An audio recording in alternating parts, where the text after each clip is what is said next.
자, 요즘 전 세계가 상황이 너무 긴박하게 돌아가고 있죠. 그래서 지금은 그 어느 때보다도 이 시국과 관련된 설교가 필요한 때인 것 같은데요. 오늘은 특별히 성경에 예언된 마지막 때 이스라엘과 관련된 전쟁들에 대해서 다시 한번 정리해 보는 시간을 가져보려고 합니다. 지난 2023년 10월 7일에 초막절 절기의 마지막 날인 안식일에 평온했던 이스라엘 상공에 철통 같은 세계 최고의 방어막인 아이언돔을 뚫고 무려 5,000발 이상의 팔레스타인 하마스 측의 대규모 로켓 공격이 쏟아졌었죠. 여러분도 많이 놀라셨을 텐데요. 어쨌든 이를 기점으로 해서 아직 우크라이나 전쟁이 끝나기도 전에 다시 한번 중동에는 전쟁의 피바람이 불게 되었는데요. 이스라엘은 즉시 자위권을 발동하며 하마스를 향해서 전쟁을 선포했고 미국 역시 이스라엘을 전폭적으로 지지하며 항모 전단까지 배치하면서 세계 각국 언론들은 초유의 이 상황을 가리켜서 이스라엘판 9.11 사태라고 평할 정도로 이 사건은 실로 중동뿐 아니라 세계 전체의 안보와 정세를 송두리째 뒤흔들 거대한 지각 변동을 예고하는 신호탄이라는 데 대해서 이의를 제기할 사람은 없을 것 같습니다. 물론 2020년 3월 당시 세계 각국은 이미 코로나19 사태를 제3차 세계대전 사태로 간주하고 전시 상황에 준하는 조치를 취했던 사실을 여러분들은 기억하실 텐데요. 물론 러시아와 우크라이나의 전쟁 발발도 있었지만 실제 무력이 동반된 3차 대전에 대한 위기감을 예고한 것은 2021년 5월에 있었던 이스라엘과 하마스의 충돌이었죠.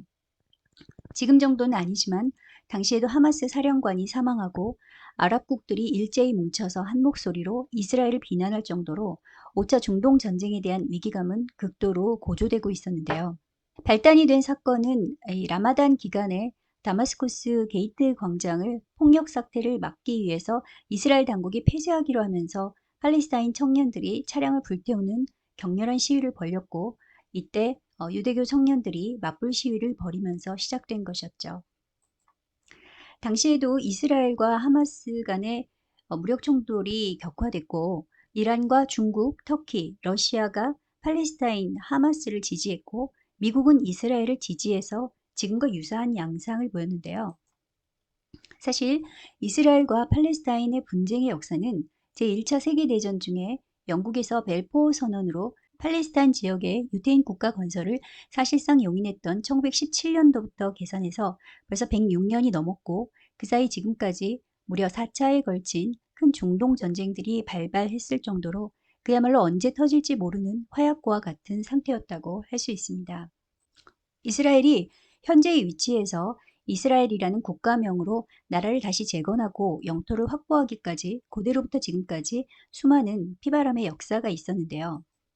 기원전 722년 아수르에 의해서 북이스라엘이 멸망했고 기원전 586년 바벨론에 의해서 남유다 왕국이 멸망한 후에 헬라 제국의 말기인 기원전 168년경에 약 130여 년 동안의 마카비 하스몬 왕조로서 잠시 독립국 형태를 유지했던 적도 있었지만 사실상 이스라엘이라는 국가는 지도상에서 사라졌죠. 하지만 국가는 존재하지 않되 민족은 여전히 존재하는 형태로 유대인의 정체성을 끝까지 지켜오다 마침내 1948년에 에스겔 36장의 예언대로 이스라엘은 다시 국가 형태로 역사의 무대에 오르게 되었는데요. 서기 638년 유다와 예루살렘은 로마 제국 통치하에 있다가 예루살렘은 이슬람 세력과 기독교 세력의 십자군의 통치를 번갈아 가면서 받게 되죠. 1917년 1차 대전 중에 영국의 위임 통치를 받기 전까지 1510년에서 1917년까지 오스만 투르크 제국의 지배하에 있게 됩니다. 이 시대 그 땅과 예루살렘의 모습은 어떤 모습이었을까요? 팔레스타인들의 주장대로 유대인들은 2000년 가까이 그 땅을 떠났다가 자기 멋대로 들어와서 자기들의 집과 땅, 삶의 터전을 빼앗은 강탈자들일까요? 땅에 대한 이야기를 하기 전에 먼저 용어의 정의에 대한 혼선부터 바로잡고 시작해야 될 것 같습니다. 먼저 유대인이란 아브라함에게서 유래된 히브리 민족으로 유대 민족성과 종교는 매우 밀접한 관계가 있는데요. 하지만 혈통이 달라도 유대교로 개종하면 유대인으로 같은 지위를 갖게 된다는 점이 중요하죠. 반면에 현대 이스라엘인의 정의는 유대교를 믿던 이슬람교를 믿던 현재 이스라엘 지역에 거주하는 시민이나 국민들을 가리키는데요. 실제로 이번 전쟁에서도 팔레스타인 출신들이지만 이스라엘 시민권자로 이스라엘 군대에서 이스라엘을 위해서 싸우는 사례들이 있었죠. 팔레스타인인이라고 하는 것은 팔레스타인 지역에 거주하는 아랍인과 이곳으로 이주한 사람들 및 후손들을 가리키는데요. 여기서 93%가 이슬람교 신자들입니다. 아랍인은 일반적으로 아랍 지역에 살면서 아랍어를 모국어로 사용하고 이슬람교를 믿는 자들을 가리키지만 이들 가운데 소수지만 초기 기독교 시대부터 자기 신앙을 지켜온 기독교 신자들도 있습니다. 자, 그럼 이 팔레스타인인들은 어디서 유래했을까요? 여러 가지 기원설이 있는데 아직 어느 것도 확실하다고 말할 수는 없어요. 본래는 이게 유대인이나 기독교인이었다가 이슬람 제국 통치 때 개종했거나 혹은 베두인족 후손이었다가 이슬람교로 개종했다거나 또는 고대로부터 다양한 종교, 다양한 민족의 배경에서 이주해온 사람들의 후손이거나 어떤 기원에서 그들이 유래했건 간에 가장 중요하고 확실한 건 그들의 93%가 이슬람교 신자라는 사실이죠. 조상이 혈통상 유대인이었는데 이슬람교로 개종해서 지금 이슬람교 신자인 자손을 DNA 검사상 유대인 혈통이 증명됐다고 해서 그를 유대인이라고 할 수 있나요? 만약 그렇게 된다면 이스라엘의 역사가 대부분을 차지하는 이 성경의 모든 기록은 물론이고 저와 여러분이 굳이 그 성경을 근본 교리로 믿는 기독교 신앙을 우리가 지켜나가야 될 아무런 이유가 없어지는 거죠. 이해 가시나요? 안 된다는 말이에요. 자, 그럼 이제 땅에 대한 이야기를 해보도록 하겠습니다. 1948년도에 이스라엘이 정식 국가로 독립 승인을 얻기 전까지 현재 이스라엘 땅은 모두 팔레스타인 땅으로 불렸었는데요. 미국의 세계적인 문호인 마크 트웨이는 1867년 그 땅을 여행하고 이노센트 어브로드라는 저서에서 다음과 같이 그 소감을 기록하게 돼요. 생명과 삶의 화려함을 가진 영광은 상상할 수 없을 정도로 황폐하다. 맹수와 살그머니 숨어있는 여우만이 고독의 침묵 속에 잠을 잔다. 다 같이 여기 레위기 26장 33절 말씀을 보겠습니다. 시작. 너희의 땅이 황무하며 너희의 성읍이 황폐하리라. 정말 이 말씀대로였던 거죠. 그래서 에스겔 36장 10절 말씀대로 그야말로 그곳은 사람이 거의 살지 않는 빈 땅이었는데요. 그는 1800년대 팔레스타인 땅에 대해서 이 거룩한 이곳에 살아있는 생명체가 없다. 또 나무가 없고 지독기도 벌거벗은 빈둥산이고 그 마을은 추하고 비좁고 지저분하고 거북하고 고약하다. 또 사람이 살지 않는 사막과 녹슨 언덕에 불모지는 그 가혹한 모습이 결코 변할 것 같지 않다. 이런 곳에서 사느니 차라리 귀신에게 잡아먹히는 게 나음은 의심할 여지가 없다라고까지 묘사하기도 했어요. 왜 이렇게까지 황폐하게 되었는가? 네. 그 이유는 오스만 투르크가 지배하는 동안에 이 지역을 수세기 동안 방치했기 때문인데요. 노마 아치볼드의 저서 이스라엘의 산들 누구의 땅인가라는 책에 의하면 당시 이스라엘 중앙에 위치한 그 이스르엘 평지에 말라리아가 만연해서 수천 명이 죽게 되는데 유대인들이 정착해서 그것을 배수 작업을 함으로써 성공적으로 땅을 회복시켰다라는 내용이 나옵니다. 마크 트웨인뿐만 아니라 다른 여행자들의 기록도 참조할 필요가 있는데요. 1167년도에 예루살렘을 방문한 나흐마니 데즈라는 사람은 사막으로 남겨진 이 쓸모없는 땅이고 유대가 갈릴리보다 더 궁핍해 보인다고 했고 영국 여행가 조지 샌디스라는 사람은 1610년도에 팔레스타인에 대해서 벌거벗은 땅, 광활하게 비어있는 폐허 같은 나라라고 보고를 했어요.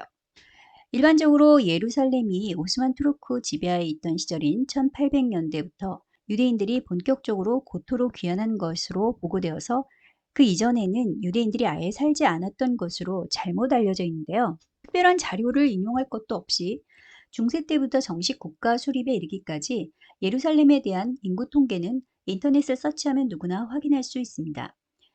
유대인들은 사실 무슬림만큼이나 기독교인들을 싫어하고 증오하는데요. 그것은 바로 1096년의 십자군 전쟁 때 이 유대인들에 대한 대학살 때문이었죠. 그때 어땠냐면 이 십자군이 얼마나 많은 유대인들을 죽였는지, 그것도 아주 잔인하게 죽였는지 예루살렘의 피가 발목까지 찼다라는 기록이 전해질 정도인데요. 이 십자군 전쟁 이전의 기록에는 모든 곳에서 기독교인과 유대인이 우위를 점하고 모스크에는 회중이 없다라고까지 보고가 되고 있기 때문에 이때까지만 해도 무슬림들은 이 땅의 주류가 아니었다는 것을 알 수 있습니다. 1510년도에 시작이 된 오스만 투르크 제국 시대를 거치면서 그러니까 이슬람의 박해와 세금 문제 때문에 그 땅에 남아있던 적지 않은 유대인과 기독교인들이 이슬람으로 개종을 하게 되는데요. 그래서 1800년대 초반의 통계는 무슬림이 상대적으로 다수를 차지하게 되지만 여전히 개종하지 않고 버티던 유대인이 거기서 가장 큰 단일 종파를 이루고 있었다라는 보고가 있습니다. 1838년에서 1876년 사이의 통계는 무슬림과 유대인의 비중이 서로 엎치락 뒤치락 하게 되는데요. 1856년에서 1880년 사이에 팔레스타인으로 이주한 유대인 수가 2배 이상 늘어났고 대다수가 예루살렘에 정착했으며 이들 다수는 동유럽에 살던 아슈케나지 유대인이라고 보고가 되고 있습니다. 특히 1844년, 그러니까 1846년에서 1874년까지의 그 통계를 보면 당시 예루살렘에는 무슬림과 기독교인을 제치고 유대인이 더 최대의 비중을 차지하고 있었다는 사실을 보여주고 있죠. 자, 그러니까 유대인들이 멸망 이후에 예루살렘을 완전히 떠나 있었다라는 주장은 가짜 뉴스라는 겁니다. 끝까지 이슬람으로 개종하지 않고 불이익을 당해가면서도 이미 그 땅을 계속 지켜오던 유대인들과 1, 2차 대전을 겪으면서 이스라엘 건국의 필요성이 절실했던 디아스포라 유대인들의 귀환으로 1948년 이스라엘이 기적적으로 건국이 되고 그 영토가 현재 이르기까지 4차에 걸친 치열한 중동 전쟁들이 있었는데요. 1948년 1차 중동 전쟁, 이스라엘이 5월 14일 자정을 기해서 독립선언을 해버리자 주위의 모든 아랍 국가들이 반발해서 즉시 이스라엘 측을 공격했지만 오히려 그 결과 이스라엘은 유대인 지구 전체와 아랍 지구 60%를 점령해가며 이스라엘 건국을 더 확고히 하게 되었습니다. 2차는 1956년에 있었는데 이때는 이스라엘이 영국, 프랑스와 함께 시나이 반도를 점령했다가 3차 대전의 우려로 개입한 유엔과 미국, 소련의 압력으로 다시 원점으로 돌리게 되고 팔레스타인 해방기구인 피에로가 결성되게 되었죠. 3차는 그 유명한 6.1 전쟁인데요. 1967년 6월 5일부터 6월 10일까지 6일 동안에 6개국을 상대로 이스라엘 한 나라가 전설적인 승리를 거둔 기적의 전쟁이라고 할 수 있습니다. 3차 중동전쟁의 결과로 이스라엘은 단 6일 만에 시나이 반도와 요단강 서쪽의 가자지구, 서안지구죠. 그리고 골란고원을 점령해서 영토를 본토의 3배에서 5배까지 확장을 하게 되고 동예루살렘을 탈환해서 지금의 통곡의 벽 앞에 설 수 있게 된 거죠.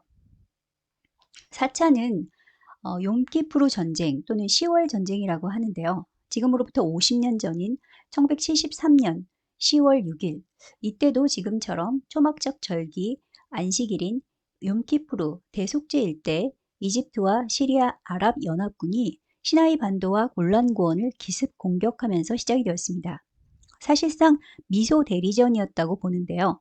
초반에 이스라엘이 피해를 입긴 했지만 결과는 이스라엘의 승리로 끝났고 이집트는 수에즈 운하의 일부를 겨우 탈환했으며 그 유명한 1차 석유 파동, 즉 오일 쇼크로 국제 유가가 4배나 올라서 향후 상당 기간 세계 경제에 악영향을 미치게 되었죠. 지금은 그 어느 때보다도 5차 중동전쟁의 그림자가 진하게 드리운 시대라고 할 수 있는데요. 이스라엘과 팔레스타인 양측의 전쟁만으로 중동 전쟁이라고 할 수는 없고 중동 전쟁이라고 부르려면 주위 아랍 국가들의 분명한 연합과 개입, 공격, 즉 주변국들로 이 전쟁이 확전되어야 되는 전제 조건이 있는데요. 지금 세계는 이 상황을 보고 왜 5차 중동 전쟁을 걱정하는 걸까요? 사실 이번 하마스의 기습 공격에서 그 어느 때보다도 이스라엘뿐만이 아니라 전 세계적인 격렬한 공분을 불러일으켰던 이유는 이전 그 어떤 전쟁에서도 찾아볼 수 없었던 반인륜적이고 잔인한 범죄 행각들이 드러났기 때문이었는데요. 기습 공격이라는 말보다 그냥 대학살이라는 말이 들어맞을 정도로 상상을 초월하는 끔찍한 방식으로 수백 명의 비무장한 민간인들, 그것도 주로 여성과 노약자들을 가리지 않고 닥치는 대로 총, 칼, 불, 폭탄, 살해, 강간, 납치 등을 자행하면서 심지어 이것을 SNS에 어떠한 죄책감도 없이 생생하게 중계하는 하마스의 야만적인 행태 때문이었죠. 현재까지 알려진 바로는 200명이 넘는 다국적 인질들이 억류되어 있다고 하는데, 이 하마스 대원들이 이처럼 상상을 초월한 야만적인 방식으로 대학살극을 펼쳤던 배경에는 결국 전투 마약도 일조했던 것으로 보입니다. 하마스는 이스라엘 측의 인질뿐만 아니라 사실상 자기 민족인 가자 지구의 팔레스타인인들도 인간 방패로 사용해서 그들의 피난길도 막아서서 떠나고 싶어도 떠나지 못한 가자 지구 민간인의 피해를 더 확산시켰는데요. 하마스는 사실 일반 단순 무장단체가 아니라 팔레스타인 국민들의 선거에 의해서 선출된 집권당 이름이에요. 이 와중에 하마스의 정치 지도자 하니에는 카타르 최고급 호텔에서 가족 모두 호의호식하면서 하마스 대원을 지휘하고 있어서 국제적인 비난을 사기도 했죠. 전쟁 발발 일주일 만에 터졌던 가자지구 병원 폭발 사건을 두고 처음에는 이스라엘 측 공습으로 지목해서 전 아랍인뿐 아니라 전 세계인들의 공분을 불러일으키려다가 이것이 지하드 측의, 그러니까 자기 편이죠. 로켓 오폭에 대한 이 녹취 파일이 공개가 되고 미국, 영국 등 서방 진영들이 정보 전문가들 치밀한 검증 결과 결국 지하드의 소행으로 인정되어가는 분위기입니다. 하지만 이 하마스의 지도자는 여전히 이스라엘 소행이라는 주장을 굽히지 않고 있는데요. 이유가 뭘까요? 애초에 하마스가 이 전쟁을 시작한 목적은 단순히 이스라엘에 타격을 가해서 이 아랍 국가들의 위상을 살리고 석유값을 올려서 자기들의 이익을 적당히 챙기려는 정도가 아니었습니다. 시간이 지나면서 점점 더 그 이유가 확실히 드러나고 있었는데요. 처음부터 이 전쟁을 장기화시키고 주변국들로 이것을 확전시켜서 그 결과 1차적으로는 우크라이나 전쟁에 쏠렸던 세계의 이목을 다시 자신들에게 집중시켜서 팔레스타인을 정식 국가로 승인받기 위해서였던 거죠. 또 여기서 더 나아가서 이스라엘이라는 국가를 아예 중동 지도에서 없애버려서 중동 전체를 하나의 이슬람권으로 통일시키려는 전 아랍 국가들의 공통된 어젠다를 실행에 옮기는 수단으로 삼고자 했던 것입니다. 이 사우디와 이스라엘이 평화 협약을 맺기 직전에 의도적으로 일으킨 이 시점을 두고 미국은 당연히 그 배후를 이란으로 지목하고 있고 이란의 협박은 날이 갈수록 거세지고 있는데요. 이란이 미국을 상대로 이렇게 겁없이 설칠 수 있는 배경에는 또 당연히 그 배후에 중국과 러시아라는 믿는 구석이 있기 때문이죠.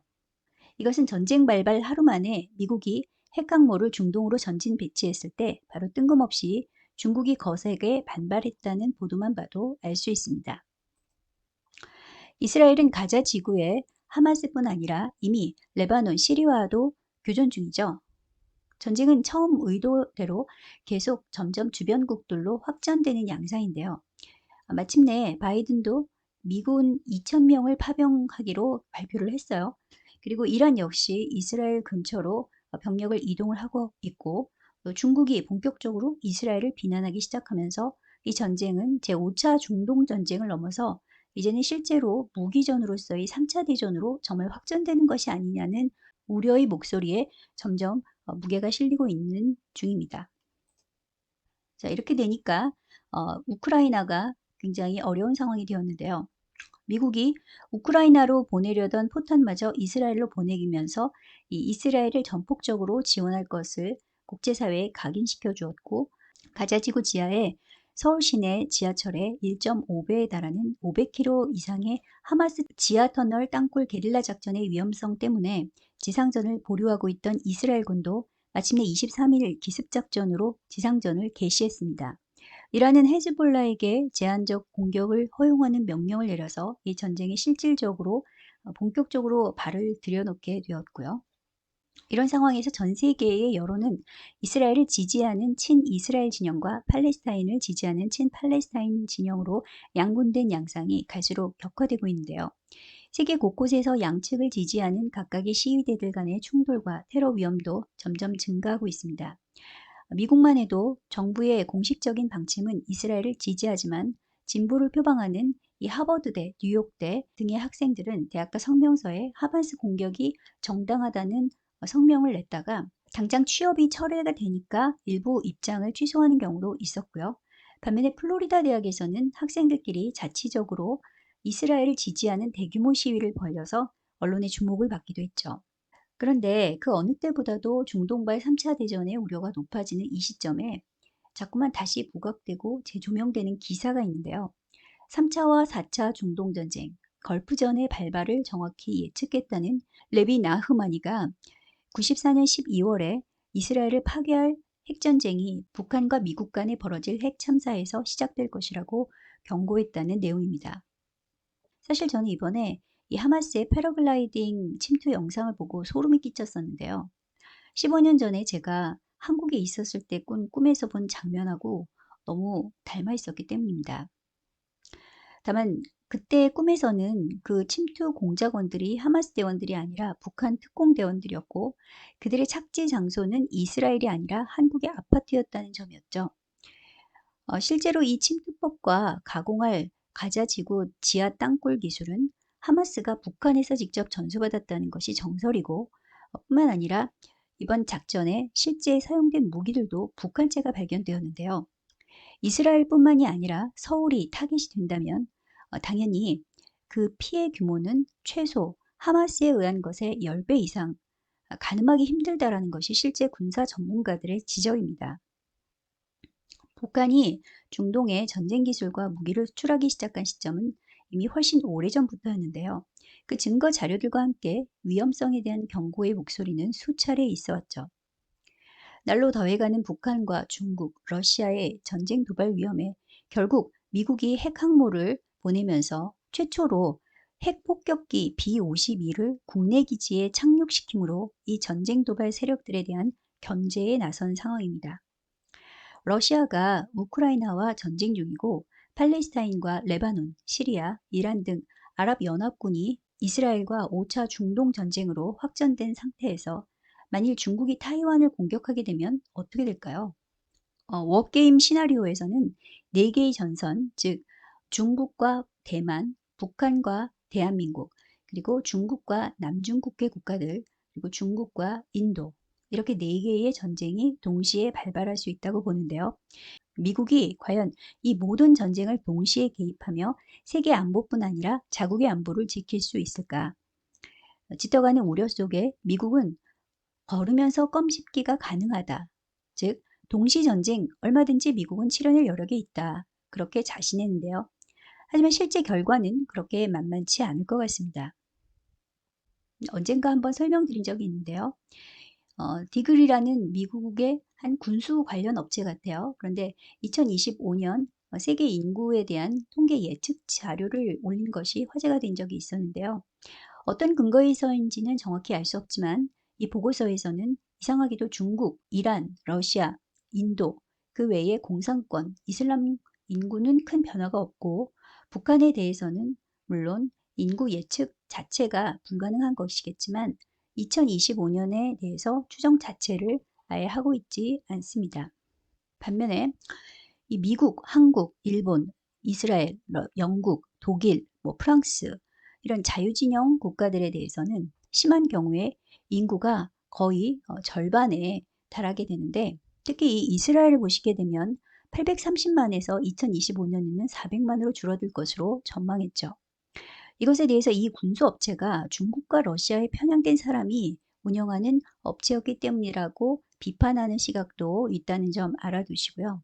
어쨌든 2025년을 전후로 해서 전쟁이든 전염병이든 기후재앙이든 기근이든 뭔가 큰일, 즉 가공할 세계의 지각 변동을 예고하는 자료 정도로만 참고하시면 될 것 같습니다. 자, 그래서 결국 3차 세계대전의 구도는 크게 이슬람권, 공산권 국가들이 연계된 전체주의 진영과 유대교, 기독교가 연합된 자유주의 진영 간의 대결로 갈 수밖에 없는데요. 구체적인 국가 연합체들에 대한 구조는 다음과 같습니다. 현재 러시아를 상대로 싸우고 있는 이 우크라이나는 큰 그림에서 보면 유럽 편에 두고 한 편이라고 보시면 되고, 따라서 이 전쟁이 확산이 되면 유럽도 이 러시아의 야욕으로부터 안전하지 못할 가능성이 매우 높다고 할 수 있습니다. 좀 더 자세한 마지막 대화 3차 대전의 다양한 시나리오들에 대해서는 한 1년 전쯤에 제가 고개 전쟁과 마지막 북방원 그리고 계시록 타임라인 재해석이라는 영상편에서 다룬 적이 있는데요. 채널 보호를 위해서 민감한 주제들은 다시 편집해서 서브 채널에 재업로드했기 때문에 필요하신 분들은 유튜브의 제목을 그대로 검색해서 따로 공부하시길 바랍니다. 자꾸 영상들이 최근에는 삭제되거나 아니면 아예 채널이 통째로 없어지는 경우들도 일어나고 있어서 공부하실 때 중요한 내용들은 미루지 마시고 그때그때 노트 필기를 따로 해두시는 것이 좋을 것 같습니다. 자, 그런데 이제 1년 전에 했던 내용들이라 여러분들이 많이 잊어버린 내용들이 있을 것 같아요. 그래서 다시 한번 좀 간단하게 요약을 하고 넘어가도록 하겠습니다.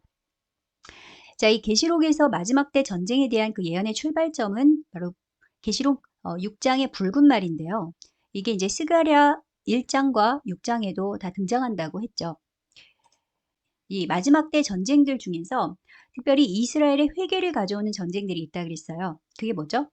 자, 에스겔의 고개 전쟁, 그리고 스가랴 12장, 14장에 예루살렘 전쟁이 있어요. 그 다음에 11장, 계시록 11장에 두 증인과 짐승의 전쟁이 있고, 또 계시록 12장에 미갈과 용, 여자와 용의 전쟁. 이게 전부 다 이제 이스라엘과 관련된 전쟁이다.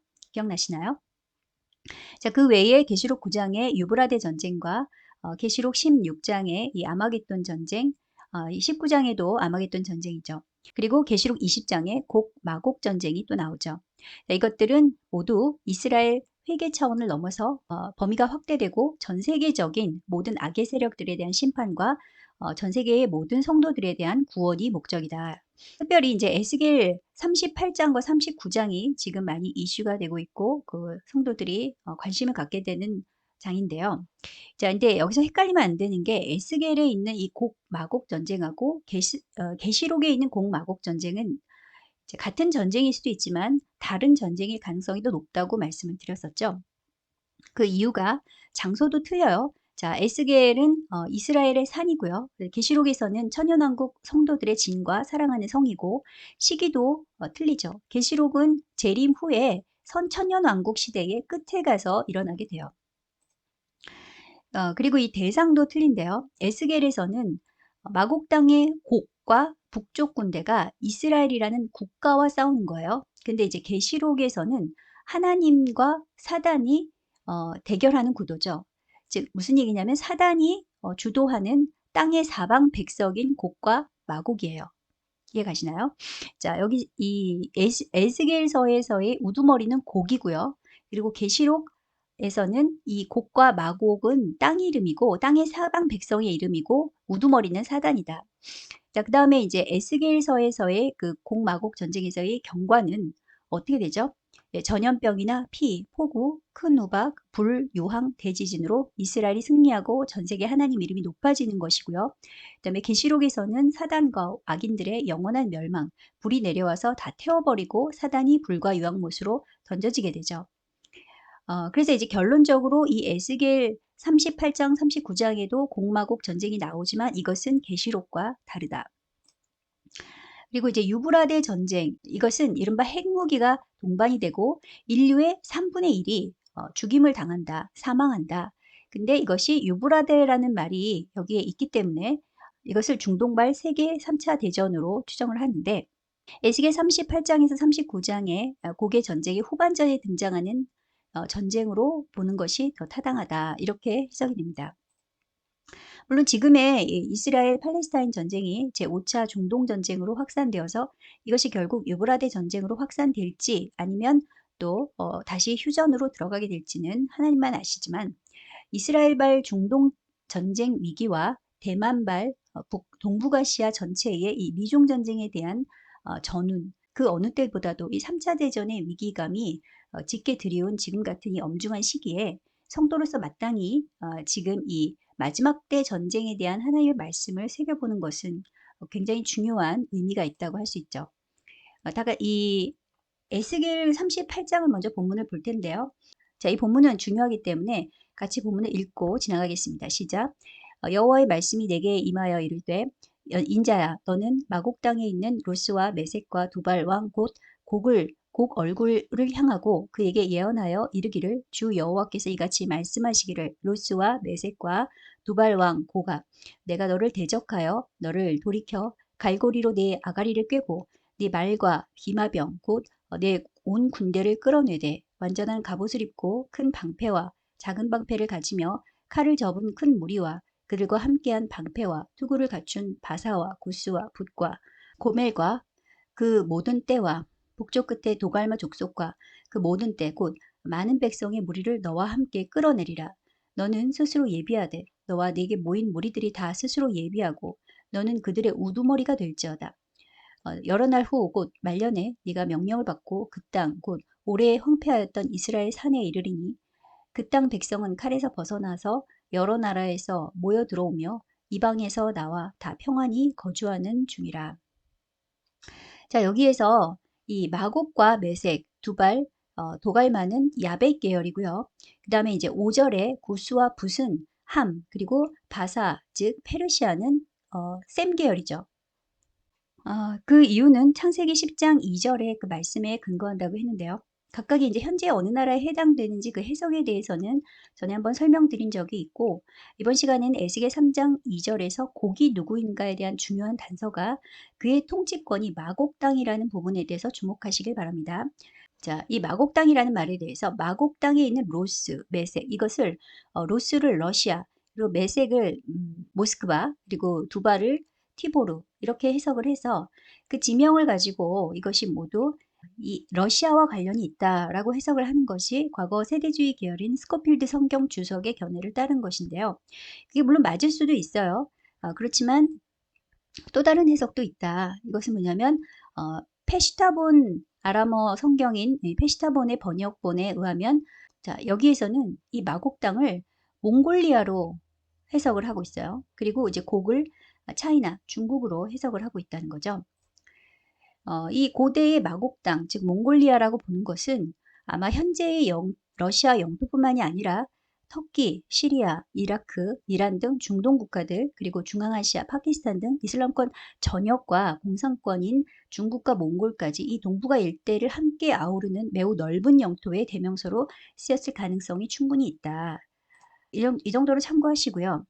물론 같은 이슬람권 내에서도 이 이란과 사우디아라비아, 자, 이 파란색 계열이 이제 시아파고요. 그다음 빨간색 계열이 수니파인데, 자, 이란은요 아랍에 있지만 또 아랍이 아닌 나라예요. 언어를 페르시아어를 계속 고수하고 있거든요. 근데 이제 종교도 수니파이기 때문에 이 시아파의 대부분의 이 아랍권과 각을 두는 사이죠. 그럼에도 불구하고 실제로 이 지역의 대부분, 그러니까 과거, 현재의 이 이슬람권, 공산권의 대부분의 국가들이 여전히 유대인과 이스라엘에 대해서는 매우 적대적인 국가들로 이스라엘에 대해서는 항상 한결같이 반감을 가지고 있다는 것은 사실이다. 역사적으로 곡과 마곡의 정체에 대한 해석도 시대마다 다른데 가장 중요하고 보편적인 해석은 이 곡을 적그리스도 세력의 지도자로 보고 그 다음에 이제 마곡을 반유대교와 반기독교 연합군으로 보는 것이 가장 보편적인 해석이다. 이 정도로 기억해 두시고요. 하지만 그럼에도 불구하고 성경은 마지막 때 곡이 이스라엘을 상대로 그의 나라들을 이끌고 전쟁을 일으킬 때 곡의 편을 서지 않고 이스라엘 편에 서게 되는 나라들도 있다. 그 나라들이 스바, 드단, 다시스인데 여기서 다시스는 이제 스페인을 이야기하고 이제 스바와 드단에 대해서 스바를 사우디아라비아로 보기도 하고 그다음에 드단은 요르단으로 보기도 하는데 근데 이제 문제는 이제 스바라는 동명이인들이 창세기 족보에 여러 명이 등장을 해요. 함의 자손에도 있고 그리고 셈의 자손에도 있다는 거죠. 창세기 25장 3절에 나오는 스바와 드단은 모두 셈의 후손으로 아브라함의 첩인 그드러의 소생이죠. 그래서 미디안과 같이 아라비아 반도, 지금의 사우디아라비아에 정착했던 사람들로 본다. 무엇이 맞는지는 모르겠지만 중요한 건 결국은 이들은 나중에는 이스라엘 편에 서게 된다. 유사한 사건이 다니엘서 11장 41절에도 나오게 되는데요. 이때는 이제 에돔, 모압, 암몬이라는 지명이 언급되고 이들은 모두 셈의 후손들인데 이들도 이스라엘 편에 서는 걸로 나오게 되죠. 물론 현재 이란은 고대에는 바사, 페르시아인들로 일반적으로는 셈의 장자인 엘람의 후손들로 보고 있는데요. 활을 잘 쏘는 민족이었다고 알려져 있죠. 셈의 장자였지만 실질적인 고속사의 계보에는 엘람 대신 동생 아르박삿이 오르게 됩니다. 창세기 14장에는 성경 역사상 최초의 중동 세계대전이 기록이 되는데요.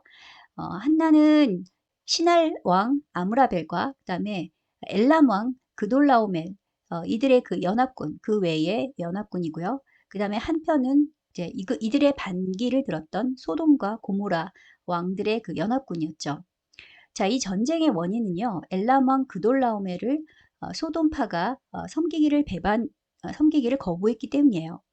자, 이 전쟁으로 아브라함의 조카 롯이 잡혀가고 아브라함이 자기 집에 300명 사병들을 이끌고 참전하면서 전세가 역전이 되어서 상대적으로 훨씬 강했던 시날 엘람 연합군 측이 패배하고 소돔과 고모라 연합군이 승리를 거두게 되죠.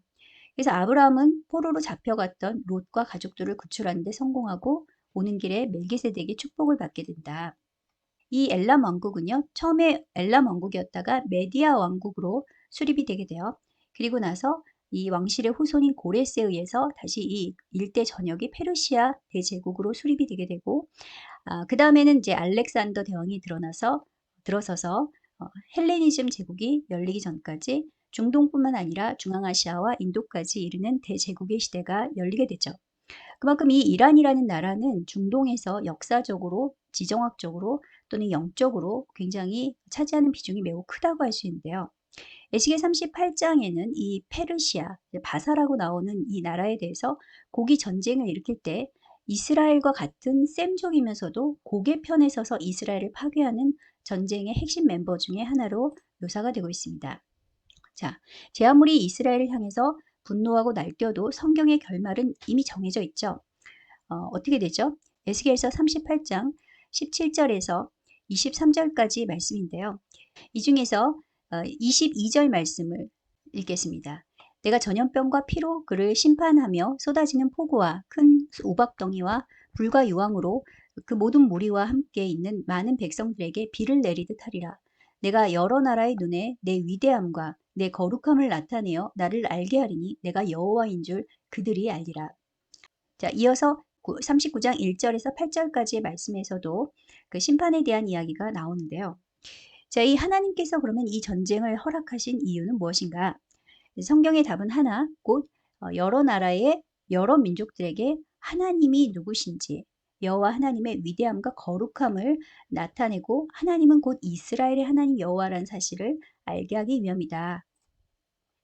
또 성경에는 스가랴서 외에도 에스겔 39장 9절에서 16절 사이에 이 전쟁의 후반전은 핵전쟁일 가능성을 시사하는 구절들이 나오는데요.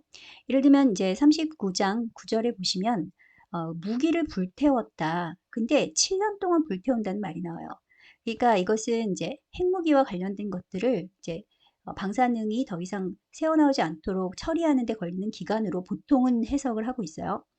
그리고 이제 그 시체들도 하몬고개 골짜기라 그래서 거기에 하몬고기라는 것은 이제 고개 무리 또는 고개 군대라는 뜻인데 거기에 그것을 매장을 해서 그 시체들을 7달 동안 매장한다라는 말이 나오거든요.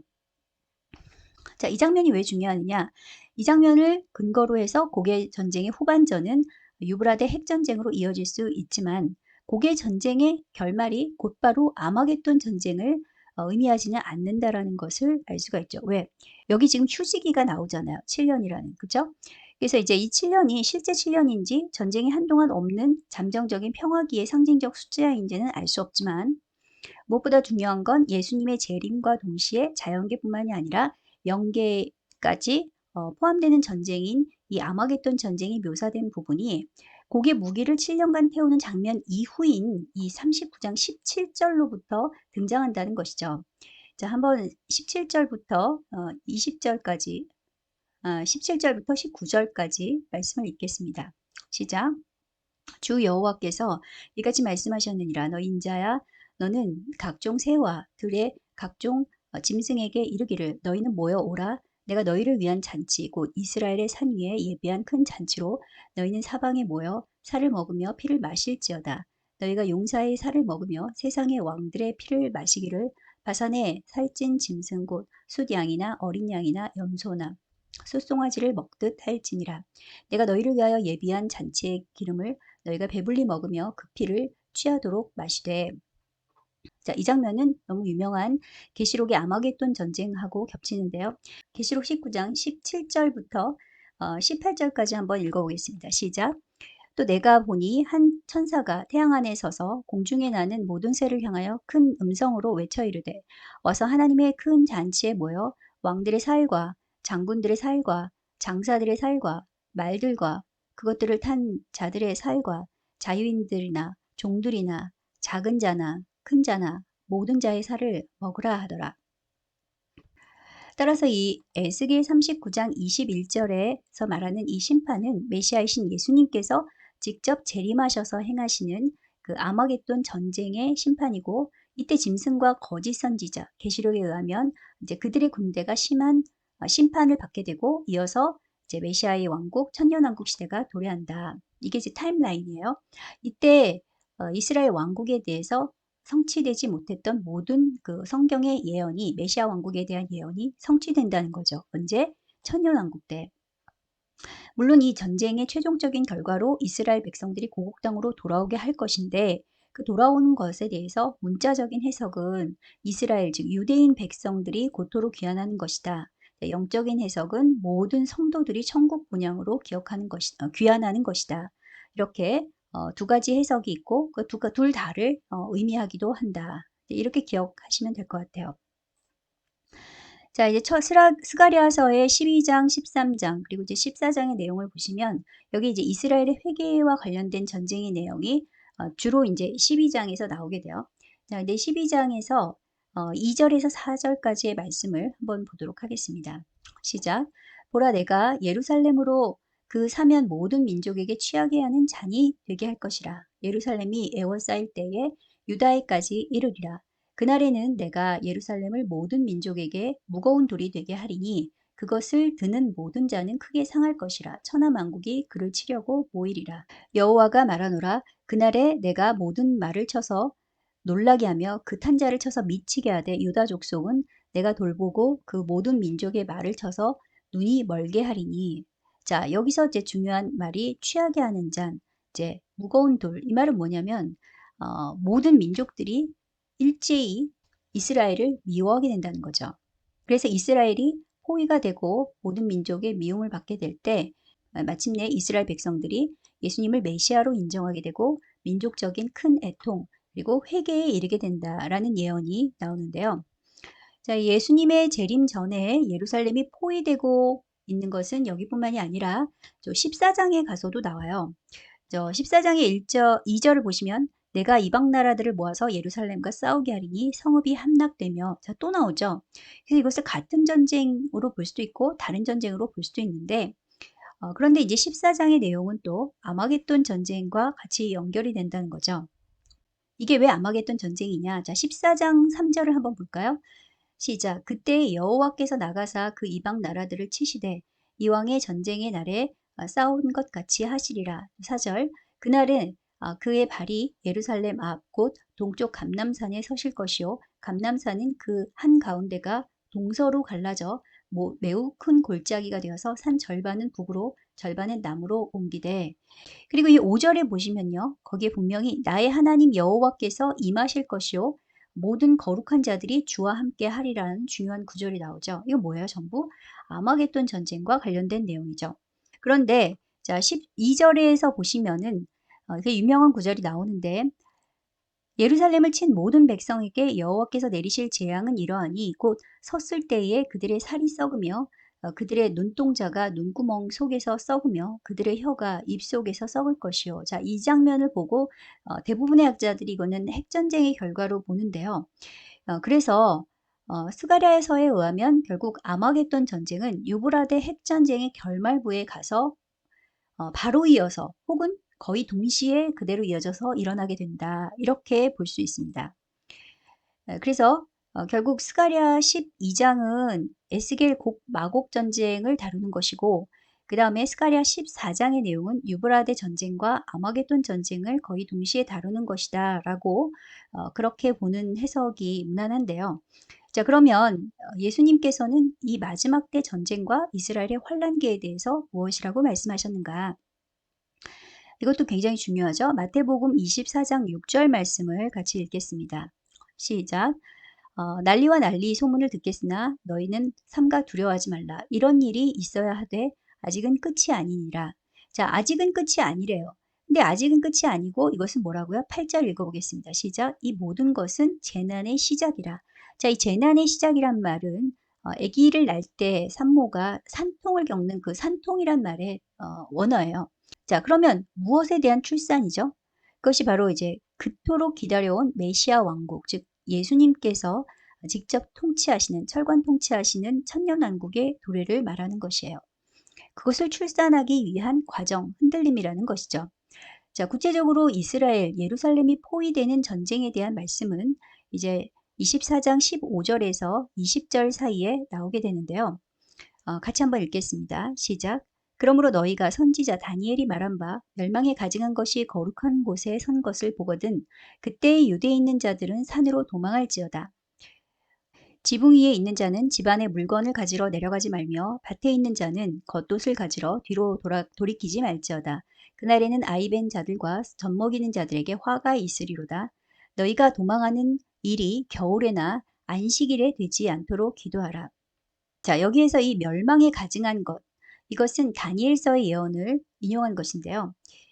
다니엘서 한번 볼까요? 11장 31절 말씀이에요. 시작. 군대는 그의 편에 서서 성소 곧 견고한 것을 더럽히며 매일 드리는 제사를 폐하며 멸망하게 하는 가증한 것을 세울 것이며.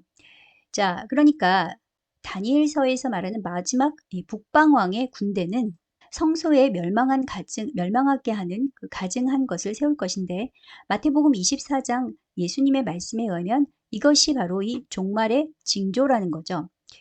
그래서 이러한 일이 일어나면 즉 멸망에 가증한 것이 세워지는 일을 보게 되면 그러면 유대 즉 이스라엘에 와 있는 자들은 큰 환란 뭐예요? 이스라엘을 포위하는 그 전쟁, 고개 전쟁이 닥칠 것이기 때문에 그때 산으로 도망하라 이런 말씀이죠.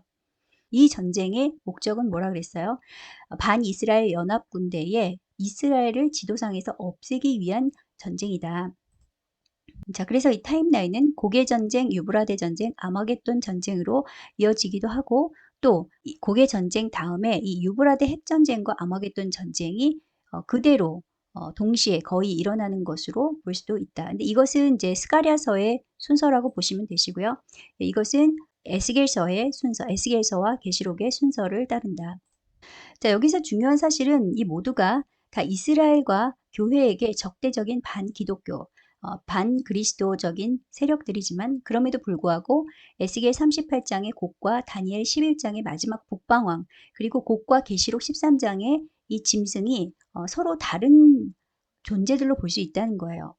그래서 이게 전부 다 그냥 적그리스도로 볼 수는 있지만 그렇다고 해서 개별적으로 이 존재들이 다 같은 존재는 아니다. 그리고 타임라인에 대해서도 제가 여러 가지 이제 도표들을 가지고 설명을 드렸었는데요. 이 도표들에 대해서는 이제 타임라인 그 영상을 참고하시고요. 그 다음에 이 다니엘서 11장과 그 다음에 에스겔서 38장에서 39장 그리고 계시록 9장, 16장, 19장 이것을 이제 바탕으로 해서 종합적으로 타임라인을 구성해 본다면 이와 같이 정리가 될 수 있는데 여기에서 물론 이것을 다 여러분들이 외우실 필요는 없지만 가장 중요한 핵심적인 사항은 뭐냐면 멸망에 가증한 것이 먼저 나오고 그 다음에 고개전쟁, 즉 이스라엘을 침공하는 대반유대 연합 군대가 이스라엘을 침공하는 전쟁이 벌어지게 된다. 요 타임라인이 가장 중요하다는 거죠. 그리고 그 이후에 핵전쟁이라고 하는 유브라데 전쟁이 이어지고 그 다음에 마지막이 아마겟돈 전쟁이다. 그래서 이 곡의 군대가 멸망하게 되면 그 후에 다니엘서 11장에 이 마지막 북방왕 또는 계시록 13장에 두 짐승을 심판하기 위한 이 아마겟돈 전쟁이 일어나게 되는 것인데요. 자, 그러면 이 중요한 이 멸망에 가증한 것이 무엇이냐? 이것은 계시록 13장과 연결해 보면 이것이 바로 짐승의 우상과 표일 가능성이 매우 높다. 그래서 구체적으로 그것이 무엇이냐에 대해서는 제가 여러 번 이제 설명을 드렸었죠. 가능성이에요. 그러나 이제 여러분들이 추정을 할 때는 어떻게 추정하면 된다 그랬어요? 이제 전 세계적으로 그것이 동시에 동시다발적으로 강제화가 되느냐 안 되느냐. 매매를 못하게 된다든지 아니면 죽인다든지 뭐 이런 일들이 전 세계적으로 일어나면 여러분들이 의심을 해볼 수 있다. 그러니까 이 공산주의 국가나 이슬람 국가가 아닌데 그런데 자유민주주의 국가는 개인의 선택의 자유가 보장이 되는 거잖아요. 근데 보장이 되는 국가에서조차 어떤 것이 국제적인 강제화가 시행이 된다. 근데 그것이 우리 믿음을 도전하는 어떤 것이 일어난다. 그럴 때는 주의할 수밖에 없는 거죠. 자, 그 다음에 이제 곡이 그의 군대들을 이끌고 이스라엘을 침공하는 전쟁을 시작한 후에 이 전쟁이 유브라데 전쟁, 즉 3차 대전으로 확산을 하게 되는데, 자, 여기서 이제 그 에스겔서와 그 다음에 스가랴서가 약간의 차이가 있는 점은 에스겔서에서는 고개 전쟁과 유브라데 핵전쟁이 거의 같이 이루어지고 그 이후에 7년의 휴지기가 있고 그 다음에 아마겟돈 전쟁이 일어나는데 스가랴서에서는 고개 전쟁 후에 그 다음에 핵전쟁과 유브라데 전쟁과 아마겟돈 전쟁은 거의 동시에 일어나는 뒷부분이 동시에 일어나는 이런 차이가 있다. 여러분들이 조금 더 깊게 공부하실 분들은 그렇게 확인해 보시면 될 것 같아요. 자, 이 마지막 북방왕에 대해서는 처음에는 이스라엘을 구원하고 돕는 자처럼 보이게 돼요. 성경에서는. 네, 그 역시 사실은 똑같이 적그리스도 세력 중에 하나고 그의 종말에 대해서 다니엘서 11장 45절에 나오죠. 같이 읽어볼게요. 시작. 그가 장막 궁전을 바다와 영화롭고 거룩한 산 사이에 둘 것이나 그의 종말이 이르리니 도와줄 자가 없으리라.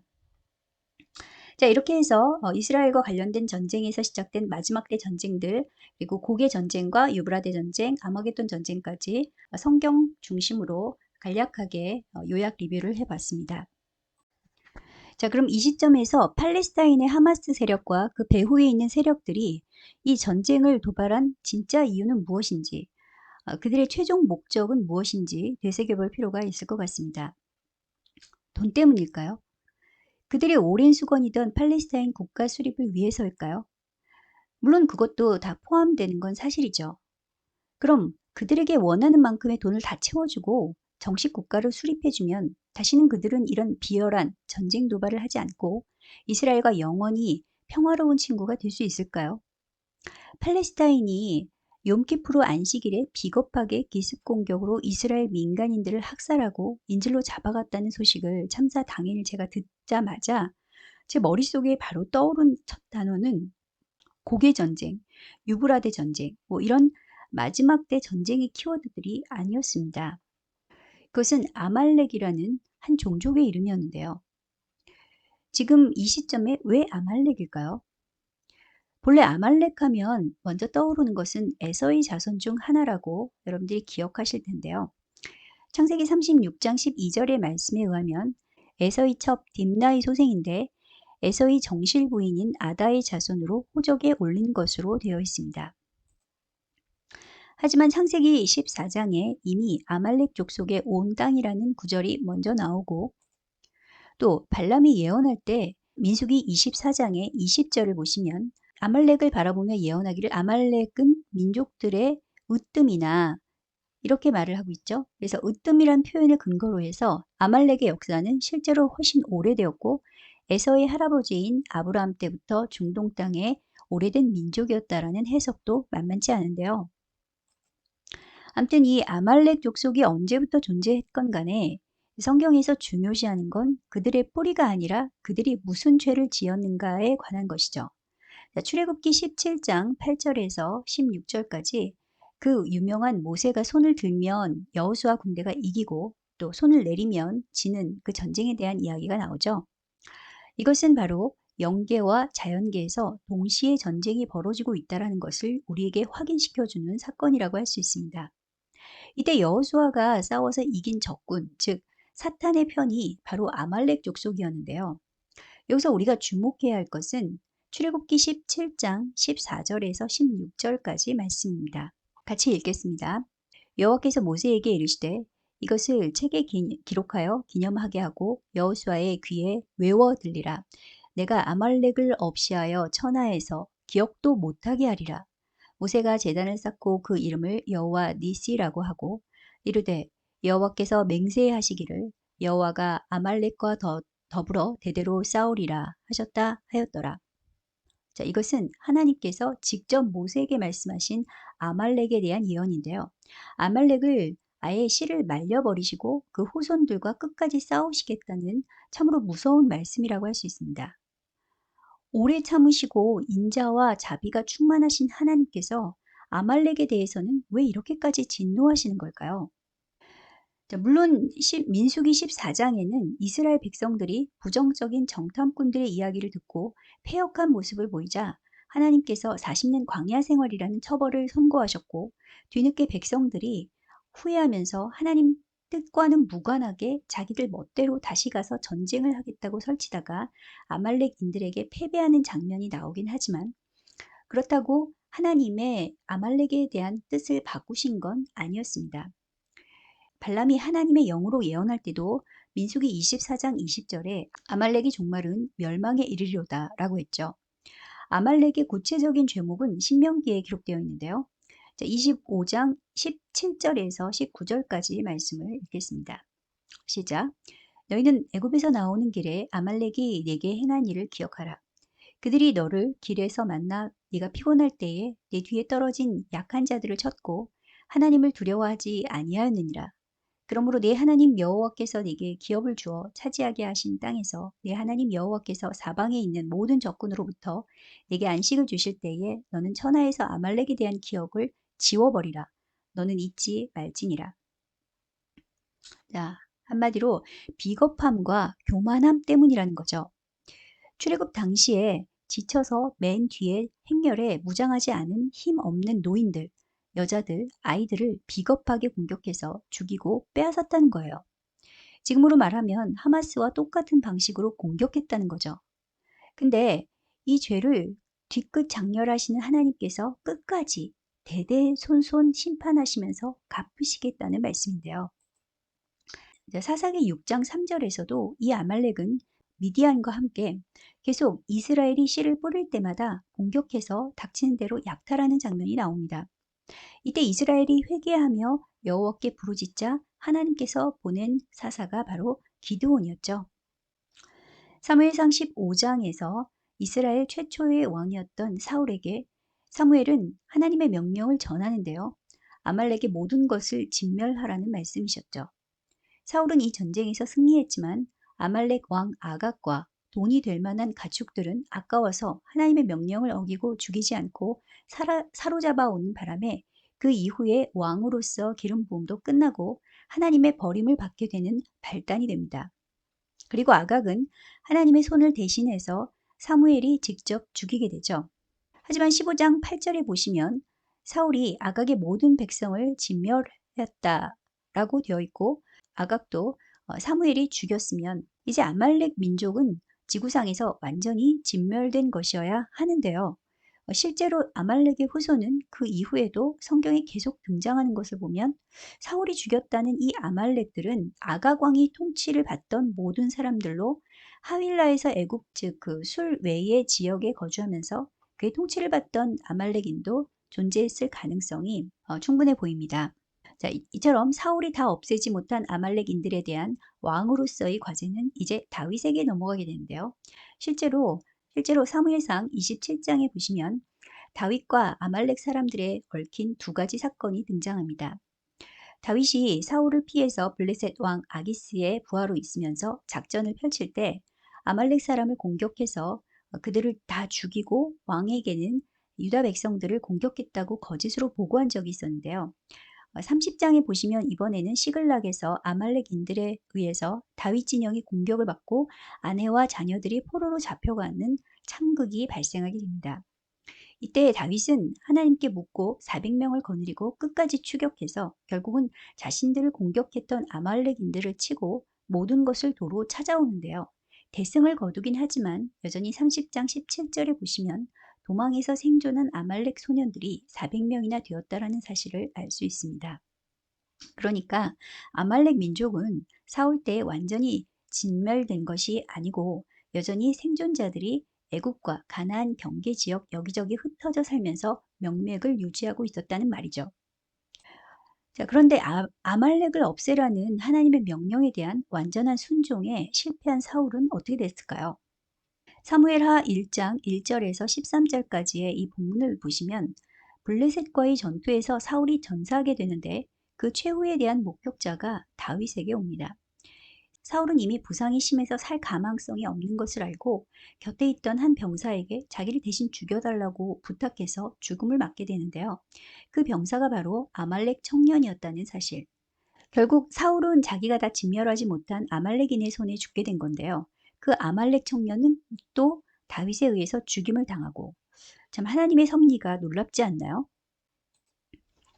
그래서 일반적인 해석으로 볼 때는 이 약탈자들, 즉 아말렉인들이 완전히 진멸된 것은 유다 왕 히스기야 때로 보는데요. 다 같이 역대상 4장 42절에서 43절 말씀을 같이 읽겠습니다. 시작. 시므온 자손 중에 500명이 이사의 아들 블라다와 느아랴와 르바야와 우사이를 두목으로 삼고 세일산으로 가서 피신하여 살아남은 아말렉 사람을 치고 오늘까지 거기에 거주하고 있더라. 그러니까 현대의 이스라엘 지도와 비교해 보면 마지막 남은 아말렉인들은 지금의 이스라엘 남부, 요르단 경계 부위, 에돔 땅, 세일산 위치의 도피에서 살다가 역사 속에서 사라졌다. 이런 말이죠. 그런데 이것이 끝이 아닙니다. 놀랍게도 이 아말렉의 후손이 여전히 살아있었다라는 증거가 되는 기록이 에스더서에 나오는데요. 다 같이 에스더 3장 1절에서 2절까지 말씀을 읽겠습니다. 시작. 그 후에 아하수에로 왕이 아각 사람 함무다다의 아들 하만의 지위를 높이 올려 함께 있는 모든 대신 위에 두니 대궐문에 있는 왕의 모든 신하들이 다 왕의 명령대로 하만에게 꿇어 절하되 모르드게는 꿇지도 아니하고 절하지도 아니하니. 자, 여기서 이 아각은 사무엘이 죽인 아말렉의 왕 아각으로 보는 해석이 가장 일반적인데요. 민수기 24장 7절에서 볼 때 고대 아말렉 왕의 위상이 예상보다 더 막강했을 가능성이 높을 것 같습니다. 하지만 만일 그렇다면 사무엘상 15장 8절과 33절에 이 아각의 모든 백성들이 다 진멸되었고 아말렉의 왕인 아각도 죽었고 또 역대상 4장 43절로 이 히스기야 시대의 모든 아말렉의 생존자들이 다 지구상에서 사라지는 것으로 보이는데 어떻게 바사제국 시대까지 그 후손이 살아남을 수 있었을까요? 그래서 이에 대해서 다른 해석도 존재하는데요. 아각 사람 하만은 아말렉과는 무관한데 우연의 일치거나 혹은 유대인들을 힘들게 했던 아말렉인들 같은 사람이라는 그 별칭, 즉 일종의 상징적 표현으로 보기도 한다는 것입니다. 하지만 그러기에는 성경에서 이 아말렉에 대한 이토록 집요한 하나님의 심판의 과정이 쉽게 납득이 가지 않는데요. 뿐만 아니라 다음 구절이 그가 실제 아각 왕의 후예거나 아각의 백성들 중에서 살아남은 소수의 생존자 가운데 한 사람이었을 가능성을 높여준 것 같습니다. 다 같이 에스더 3장 5절에서 7절까지 말씀을 읽겠습니다. 시작. 하만이 모르드게가 무릎을 꿇지도 아니하고 절하지도 아니함을 보고 매우 노하더니 그들이 모르드게의 민족을 하만에게 알림으로 하만이 모르드게만 죽이는 것이 부족하다고 생각하고 아하수에로의 온 나라에 있는 유다인 곧 모르드게의 민족을 다 멸하고자 하더라.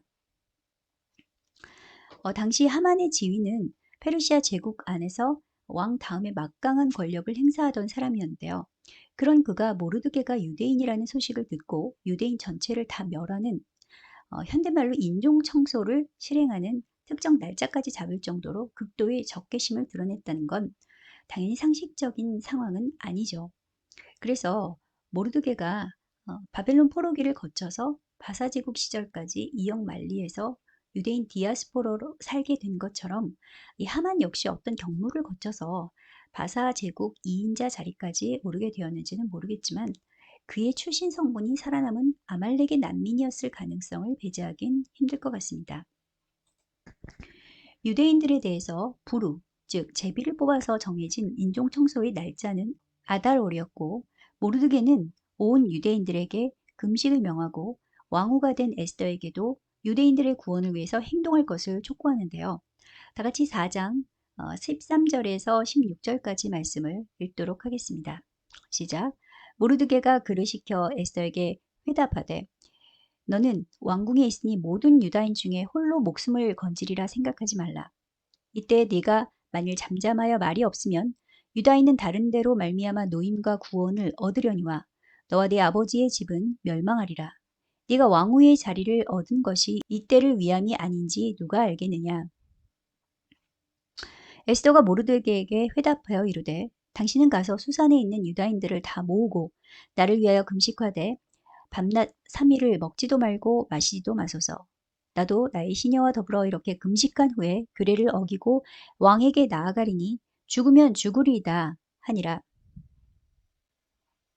사실 이 일은 마지막 때까지 반복해서 일어날 사단의 유대인들에 대한 끊임없는 인종 청소의 계획이고 아말렉은 실제로 유다인들에게는 자신들을 지구상에서 아예 멸절시키려는 모든 악에 대한 상징적 표현으로 지금까지 불려지고 있다고 하는데요. 유대인들에게 자신들을 향한 인종 청소의 리스크는 시대와 장소를 불문하고 여전히 현재 진행형인 일의 역사라고 할 수 있습니다. 이 사건에 대한 중요한 내용이 또 어디에 나올까요? 바사제국 건국 왕인 고레스 3년에 하나님께서는 자기의 민족 유대인들을 위해서 기도하던 중에 바사제국 총리 다니엘에게 마지막 때까지 이 온 땅 위에 임할 큰 전쟁에 관한 환상을 보여주시는데요. 이때 이 메시지의 전달자는 천사였죠. 일반적으로 이 천사는 가브리엘로 추정하는데요. 사실은 이 다니엘의 기도 첫날에 이미 이 천사가 하늘에서 출발했지만 공중 권세를 잡은 악한 영들 중에서 바사 군주, 영어로 보면 이게 페르시아 왕자라고 돼 있어요. 근데 이 바사 군주가 막아서는 바람에 응답이 3주가 지연되었다고 말을 합니다. 그리고 이때 가장 서열이 높은 군주 중에 하나인 미가엘이 와서 도와서 다니엘에게 무사히 메시지를 전달할 수 있었다라고 말을 하죠. 다 같이 다니엘 10장 14절 말씀을 읽겠습니다. 시작. 이제 내가 마지막 날에 네 백성이 당할 일을 네게 깨닫게 하러 왔노라. 이는 이 환상이 오랜 후의 일임이니라 하더라. 자, 다니엘은 유대인이었으니까 이후의 메시지는 마지막 날의 유대인들, 즉 이스라엘이 당할 큰 환란과 관련된 예언이란 말이죠. 그 내용이 바로 다니엘 11장에 나오게 되는데요. 다니엘에게 있어서는 그의 죽음 이후에 일어날 모든 일이 결국 마지막 날의 사건들이 될 수 있습니다. 그 핵심적인 메시지는 이것입니다. 다니엘의 기도가 응답받기 전에 하늘에서 이스라엘을 수호하는 천사인 미가엘과 악한 영 바사 군주 간의 전투가 벌어졌고 그 후 다시 미가엘이 다시 가서 바사 군주와 싸우게 될 텐데 이 하늘의 전쟁은 메시아이신 예수님께서 초림할 때도 재림하실 때도 반복되고 특히 종말이 임박할수록 점점 더 그 강도가 세워질 것이 이미 계시록 12장 여자와 용의 전쟁에 관한 기사에 예언되어 있습니다. 이처럼 사단과 그의 악한 천사들은 그때나 지금이나 앞으로도 계속 이 땅에서 하나님의 백성들의 씨를 말리기 위한 끊임없는 도전을 멈추지 않고 있는데요. 그들이 사악한 목적을 그대로 따라서 지상에서 그 작전을 그대로 수행하는 행동대장 역할을 하는 자들의 대명사가 바로 아말렉인들이란 말입니다. 다니엘이 본 환상, 이스라엘 민족에게 임할 큰 환란의 첫 번째 파도는 바사 제국 후반부에 닥쳐왔는데요. 그것이 바로 아말렉 후손 하만에 의해서 아달월에 유대인의 씨를 말려버리려던 불임 작전이었던 것입니다. 하지만 결과는 어떻게 되었나요?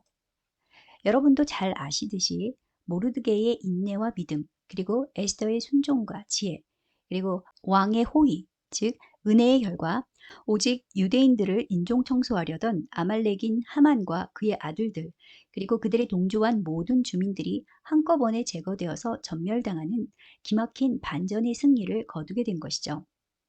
이처럼 하나님의 백성들의 씨를 말리려는 자들은 도리어 그들의 씨가 마르게 된다는 이 불임절의 레슨을 절대로 잊지 마시기 바랍니다. 그럼 유대인들이라면 무조건 하나님의 백성이고 모두 천국에 간다는 말인가요? 물론 그건 당연히 아니죠. 유대인과 이스라엘이 하나님의 법에 순종하는 한 그들에 대한 하나님의 언약은 지구 역사가 끝나는 날까지 변함없이 지속될 것입니다. 하지만 그것이 곧 모든 유대인이 다 천국에 들어간다는 말은 아니죠. 다니엘 12장 1절에서도 분명히 그렇게 명시하고 있는데요. 뭐라고 말씀하고 계신가요? 그때에 내 민족을 호위하는 큰 군주 미가엘이 일어날 것이요 또 환란이 있으리니 이는 개국 이래로 그때까지 없던 환란일 것이며 그때에 다 같이 내 백성 중 책에 기록된 모든 자가 구원을 받을 것이라. 그쵸? 내 백성 중 책에 기록된 모든 자입니다. 여기서 말하는 책이 무슨 책이죠? 계시록 20장 12절의 생명책, 즉 구원받을 자들의 명단이죠. 현존하는 지구상의 모든 종교 가운데 가장 많은 인구 비율을 가진 종교는 천주교와 개신교를 포함한 기독교입니다. 2020년 8월에 기사에서 인용한 미국 퓨 리서치 센터의 발표에 따르면 현재까지 세계 최대의 종교는 역시 기독교이고 그 다음 2위가 이슬람인데 2050년을 기점으로 해서 상황이 역전되어서 이슬람에게 1위의 자리를 내어줄 것이라는 충격적인 전망이 나왔는데요. 여기서 4위를 차지한 무종교라고 표시된 무신론자의 대부분은 사실상 공산주의자들이란 사실도 함께 기억해 두시길 바랍니다. 무신론자들이 기독교 인구의 절반이나 차지할 수 있었던 건 중국이 공산주의 국가로 인도와 함께 세계 1, 2위를 다투는 국가이기 때문이죠. 그럼 현재까지 세계 종교 인구 1, 2, 3위를 차지하는 기독교, 이슬람, 무신론자로 응답한 공산주의는 어디서부터 출발했을까요? 물론 우리가 믿는 기독교, 그리스도교는 하나님이시지만 구원자로 오신 예수님을 믿는 그 진리 자체로 다른 종교들과 같이 비교한다는 것 자체가 말은 안 되죠. 하지만 그 예수님께서 이 땅에 사람으로 오셨을 때 분명히 유대인으로 오셨다는 사실을 잊어서는 안 될 것입니다. 유대교인들은 자신들의 시조를 누구라고 믿나요? 아브라함이죠. 그럼 기독교인들은요? 물론 혈통적으로는 아니지만 아브라함을 믿음의 조상으로 믿고 있죠. 이슬람교 역시 유대교와 기독교의 영향을 받았던 무함마드가 자신이 가브리엘 천사에게 받은 선지자임을 자처하며 성경과 70%에서 80% 겹치는 내용의 계시들을 전하고 포교해서 창시된 종교인데요. 그들은 유대인이 아니라 이스마엘의 후손인 자신들이 진정한 아브라함의 후손들이라고 굳게 믿게 되었죠. 그럼 현대 이 무신론자들의 대표주자인 이 공산주의의 창시자인 칼 마르크스는 어땠나요? 그는 외할아버지, 친할아버지가 모두 유대교 랍비 출신의 혈통상 유대인이었지만 아버지는 기독교로 개종을 했고 부잣집에서 호의호식하면서 자란 대표적인 부르주아였지만 자본주의자들을 증오하고 공산당 선언이라는 책을 집필해서 공산주의의 창시자가 되었는데요. 그가 종교에 대해서 한 유명한 말이 바로 종교는 민중의 아편이다라는 말이죠. 이 사람은 17세 때 요한복음 15장에 대해서 예수님에 대한 신학 논문까지 쓴 사람이에요. 그런 그가 독일 자유주의 신학자들의 영향으로 끝내는 기독교에 대한 증오심이 가득해서 종교 소멸론이라는 것까지 주장하는 사람이 된 것입니다. 결국 공산주의, 무신론자들의 시작은 유대교와 기독교에 대한 증오에서 시작되었다고 해도 과언이 아닌 것이죠.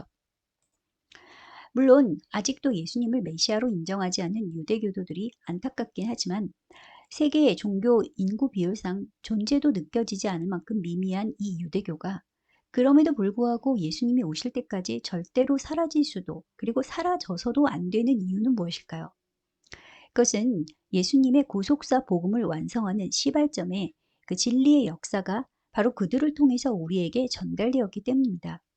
만일 유대인들이 지구상에서 멸종되고 유대교가 아예 그 자취를 감추고 사라져버린다면 그러면 그 다음에는 무슨 일이 벌어질까 상상해 보셨나요?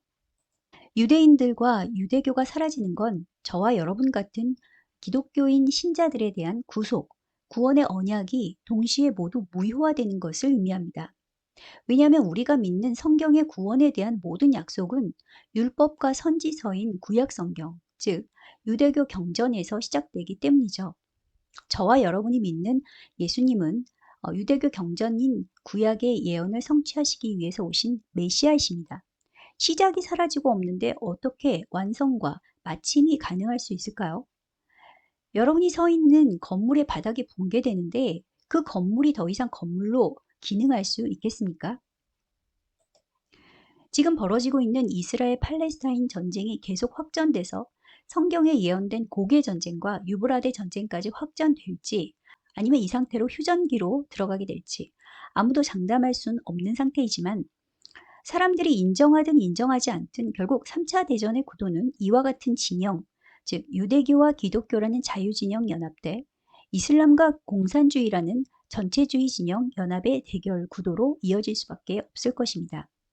한마디로 세상은 언제 어디서 무슨 일이 터질지 내가 오늘 웃고 떠들며 사랑하는 저 사람이 내일은 더 이상 이 세상에 존재하지 않을 수도 있는 그야말로 한 치 앞도 예상할 수 없는 역사상 가장 큰 불확실성의 시대로 접어들고 있는데요. 이처럼 세상이 진동하는 것은 예수님께서 오시는 그날이 다가오면 다가올수록 더 크게 가속화될 것이라고 이미 성경은 예언하고 있죠. 다 같이 히브리서 12장 26절에서 29절 말씀을 읽겠습니다. 시작.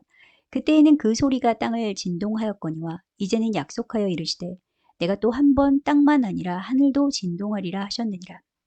이 또 한 번이라 하심은 진동하지 아니하는 것을 영존하게 하기 위하여 진동할 것들 곧 만드신 것들이 변동될 것을 나타내심이라. 그러므로 우리가 흔들리지 않는 나라를 받았은즉 은혜를 받자. 이로 말미암아 경건함과 두려움으로 하나님을 기쁘시게 섬길지니 우리 하나님은 소멸하는 불이심이라. 참 바람잘 날 없는 하루하루죠. 여기서 이렇게 잠시도 쉬지 않고 흔들리는 이 세상에 살면서 영원히 흔들리지 않는 나라를 받은 우리는 그리스도인들, 바로 그분의 교회된 백성들인데요. 오직 유대인들의 씨를 말리고 이스라엘이란 나라를 중동 지도에서 완전히 없애버리기만을 간절히 열망해온 이 아말렉의 영들이 미쳐 날뛰기 시작하는 이때에 하나님께서 우리에게 원하시는 미션은 무엇일까요? 유대인들의 생명이 경각에 달렸다는 소식을 모르드게에게서 듣고 목숨을 걸고 왕 앞에 간청하러 나가는 것이 두려웠던 에스더에게 모르드게는 이렇게 말을 하는데요. 이 말을 듣고 에스더는 금식을 하고 죽을 각오를 한 채 왕 앞에 나가게 되죠. 다 같이 에스더 4장 13절에서 14절 말씀 읽겠습니다. 시작. 모르드게가 그를 시켜 에스더에게 회답하되 너는 왕궁에 있으니 모든 유다인 중에 홀로 목숨을 건지리라 생각하지 말라. 이때 내가 만일 잠잠하여 말이 없으면 유다인은 다른 데로 말미암아 노임과 구원을 얻으려니와 너와 네 아버지 집은 멸망하리라.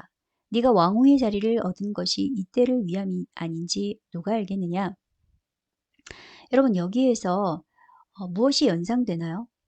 사실 이것은 마지막 때 있을 유대인들에 대한 환란에 대한 교회가 어떤 사명이 있는가를 그대로 보여주는 예언적 사건이라고 할 수 있는데요. 에스더의 유대 이름은 하다사였죠. 성경은 계속 그녀를 에스더라는 페르시아어로 부릅니다. 다니엘서 12장 1절에서 3절에 마지막 날에 임할 유대인들의 큰 환란의 날에 대해서 예언하면서 많은 사람들을 옳은 대로 돌아오게 하는 자는 별과 같이 영원히 빛나리라 라는 말씀이 있습니다. 실제로 에스더라는 이름의 뜻이 별이었죠. 당시 페르시아 왕의 왕후 에스더가 생명을 걸고 왕 앞에 나가서 그의 호의를 구함으로 자신의 민족 유대인들을 환란에서 구원하는 별과 같이 쓰임 받았다면 마지막 때 이스라엘과 유대인들을 위해 만왕의 왕 대신 예수 그리스도 앞에 나가 그들을 살려달라고 끝까지 보전해달라고 눈물과 금식과 애통으로 부르짖을 이 시대의 별들은 바로 그분의 신부된 교회를 가리키는 것입니다. 다 같이 마태복음 16장 18절에서 19절 말씀을 읽겠습니다. 시작. 또 내가 네게 이르노니 너는 베드로라. 내가 이 반석 위에 내 교회를 세우리니 음부의 권세가 이기지 못하리라. 내가 천국 열쇠를 네게 주리니 네가 땅에서 무엇이든지 매면 하늘에서도 매일 것이요 땅에서 무엇이든지 풀면 하늘에서도 풀리리라 하시고, 잊지 마시기 바랍니다. 세상이 어떤 식으로 유대인들과 이스라엘을 향해 원망과 저주의 소리를 퍼부어도 저와 여러분들은 그들에게 빚진 자들입니다. 그들이 없이는 우리에게 생명의 복음이 전달될 수 없었기 때문이죠. 에스더는 대페르시아 제국의 왕후가 되었지만 그녀는 유대인들과 운명을 달리할 수 없었습니다. 마찬가지로 교회, 즉 에클레시아 성도는 믿음으로 그분의 아내가 되는 왕후의 자격을 얻었지만, 그래서 이제 구원받았으니까 끝났다고 세상의 눈치를 보면서 이번 일에 나는 어느 쪽에도 치우치지 않고 중립을 지킨다며 이스라엘과 유대인들이 당하는 고통과 환란을 모른 척한다면 그 다음은 어떻게 될까요? 교회와 성도는 과연 홀로 목숨을 건지게 될까요? 유대교를 믿는 유대인들이 지상에서 사라지도록 내버려 둔다면 그 다음 피해 굶주린 아말렉의 증오의 칼끝은 기독교를 겨누게 될 것입니다.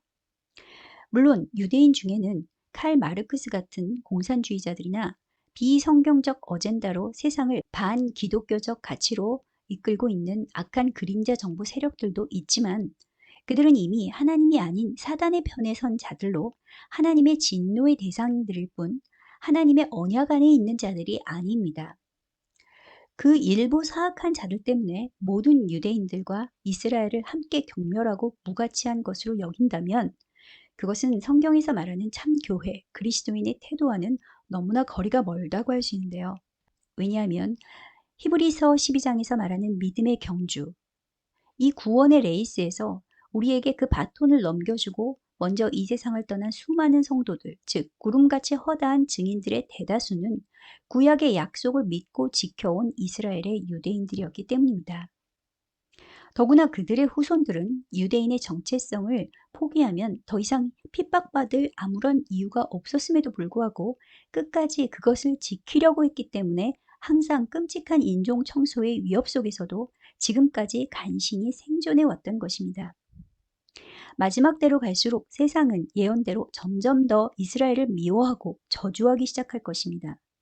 이때 함께 흔들리면서 세상의 소리를 따라서 함께 요동치면서 지구의 평화를 위해 유대인들이 이스라엘 땅을 떠나주기를 바란다면 그것은 아직 그 신앙의 기초를 진리 대신 하나님의 말씀에 둔 것이 아니라 사람, 즉 인본주의에 두었다는 반증일 수 있습니다. 예수님께서 예언대로 초림하셨고 예언대로 재림할 것이듯 이스라엘은 예언대로 큰 환란에 들어가게 될 것이고, 이때 하나님의 뜻은 바로 그 순간에 그 이스라엘의 택한 자들이 환란 가운데 끝까지 보존되고 구원을 얻도록 교회가 간절히 구하며 천국 열쇠를 가지고 끝까지 아말렉의 영들과 싸우라는 것입니다. 그것이 바로 저와 여러분의 가정과 교회와 나라를 지킬 수 있는 이 시대에 주시는 하늘의 지혜요 전략인 것이죠. 이 시간 이제는 더 이상 흔들리지 않는 영원한 나라를 약속받은 그리스도의 왕후된 에스더들, 별들답게 시대와 하나님의 뜻을 올바르게 분별하여 요동하지 않는 믿음과 인내로 이 치열한 아말렉과의 전투 속에서 하나님의 눈동자 이스라엘과 교회를 무사히 함께 지켜내는 빛나는 어린 양의 파수꾼들이 되시길 다시 오실 심판주 되신 우리 주 예수 그리스도 아람으로 야슈아 마시아 이름으로 축복합니다.